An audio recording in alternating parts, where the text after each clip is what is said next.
राधे राधे आप सभी को। तो दोस्तों, कहते हैं ना कि इंसान जब लड़ाई लड़ता है वो खुद के लिए नहीं, पूरी लोगों के लिए लड़ता है। तो यहाँ पर जो सोनम वांगचुक है वो लड़ाई खुद के लिए नहीं, उनकी लड़ाई अपने लिए बिल्कुल भी नहीं है।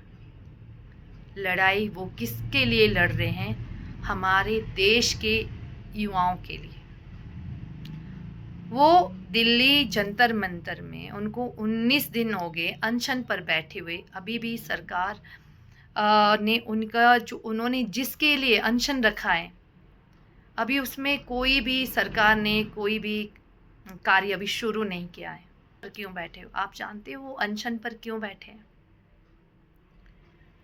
हाल ही में पीछे जो हमारे नीट का जो एग्ज़ाम लीक हुआ था, उसमें जो धांधलियाँ हुई थी, उसके खिलाफ वो अनशन पर बैठे हैं।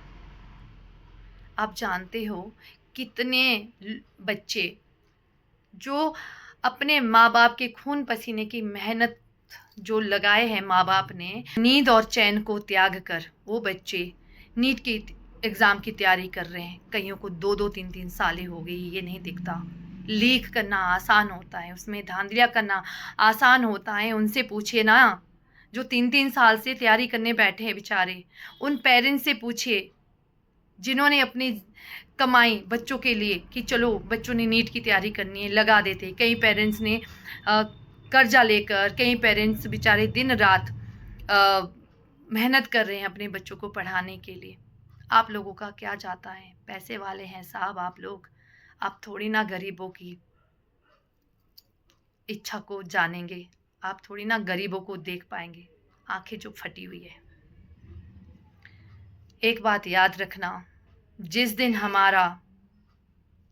हमारे देश में शिक्षा का सुधार हो गया ना, देखना हमारा देश कहाँ से कहाँ पहुंचेगा। ये लड़ाई वो अपने लिए नहीं लड़ रहे, उन्होंने अपनी लाइफ जी ली है, ठीक है? उनको क्या ज़रूरत है अनशन पर बैठने की? आपको पता है 18-19 दिन हो गए उनको अनशन पर बैठे हुए। 9 किलो 8 या 9 किलो वजन उनका घट गया है। किसके लिए? भारत के, हमारे देश के युवाओं के लिए। हमारा शिक्षा का स्तर है ना, वो सच में बहुत ज़्यादा गिर रहा है। कभी बस बदलाव इतने ज़्यादा करेंगे, काम उसमें करना ही नहीं।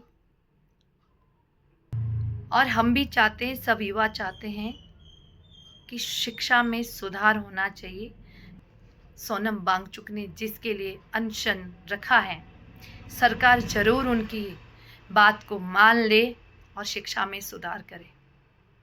अन्यथा हमारी भी युवा पीढ़ी है जो बेचारे मेहनत कर रहे हैं, ऐसे ही आत्महत्या होगी। पेरेंट्स बेचारे जो खून पसीने से अपने बच्चों को पढ़ा रहे हैं, उनको ऐसे ही हार्ट अटैक आ जाएंगे। तो ये सरकार को देखना है कि क्या करना है। और बच्चे देखो, जब एग्ज़ाम देने जाते हैं या तो फिर कोई लेट पहुंच रहा है, अरे 5 मिनट लेट पहुंच रहा है, उसे अंदर पेपर देने नहीं जाने दे रहे। कितने लोगों की कितने जो बच्चे हैं आत्महत्या जिन्होंने की है। ऐसी धांधलियाँ मत करो, इतना दुख होता है। आप लोग तो बड़े पैसे वाले हैं, आपको दुख नहीं होता, आप तो मज़े से घूम रहे हैं, फिर रहे हैं। उनको देखो जो सामान्य फैमिली से हैं, जो गरीब फैमिली से आ रहे हैं, कैसे कैसे वो तैयारी कर रहे हैं, कैसे कैसे पता नहीं वो किस तरह से वो बेचारे पढ़ रहे हैं, तैयारी कर रहे हैं। और हाल ही में अभी देखा आपने, एक बच्चे के पेपर, नीट के पेपर देने जा रही थी, रिक्वेस्ट कर रही थी, हाथ जोड़ रही थी, पेपर नहीं उसे दिलाने दिया। उसे 5 मिनट मात्र लेट हुई थी और फादर ने, उसके पिताजी ने भी रिक्वेस्ट की थी कि प्लीज़ मेरे बेटी को एग्ज़ाम देने जाने दो ना प्लीज़। और कितनी रिक्वेस्ट की, नहीं माना। तो देखो उसके पिताजी को हार्ट अटैक हुआ। कई बच्चों ने आत्महत्या कर ली। क्यों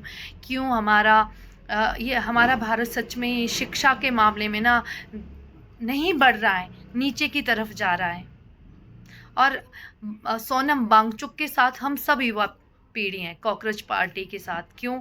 हमारा पहले शिक्षा जो स्तर है उसमें सुधार लाओ।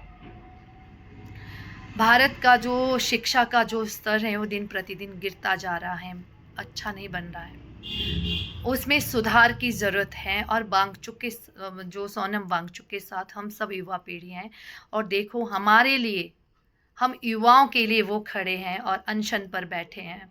उनकी बात क्यों नहीं सुनी जा रही है? 18-19 दिन हो गए। राधे राधे।